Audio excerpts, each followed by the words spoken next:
সকলকে শুভেচ্ছা জানিয়ে আমার নিবেদন কবিতা অপরাজিতা। আগুনে জ্বালিয়ে পুড়িয়েছ কতবার, কতবার ওকে পিটিয়ে মেরেছ তুমি। পাথরে ছুঁড়েছ বীর পুঙ্গব পুরুষ, রক্তে ভিজেছে ঊষর বদ্ধভূমি। মেনে নিলে ওকে দিয়েছ নির্বাসন। প্রশ্ন করলে ছুরিতে কেটেছ জীব। প্রয়োজন মতো বানিয়েছ দাসী, আর প্রয়োজন মতো ইভ। মুখে নুন ঠুসে বন্ধ করেছ শ্বাস।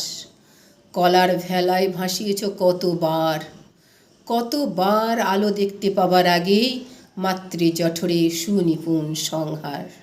আর এইবার বই চেয়েছিল বলে দিয়েছ শাস্তি পাঁচিলের ওই পারে। ওপারে আজ ফুঁসছে লক্ষ মানুষ, বিশ্বাস নেই কারো কোনো আশ্বাসে। যা করেছ নয় ক্ষমার যোগ্য নয়। উঠেছে আওয়াজ পাহাড়ে অতলে জলে, তবু হতভাগী আবার জন্ম নিল সেই তোমাকেই গর্ভে ধরবে বলে।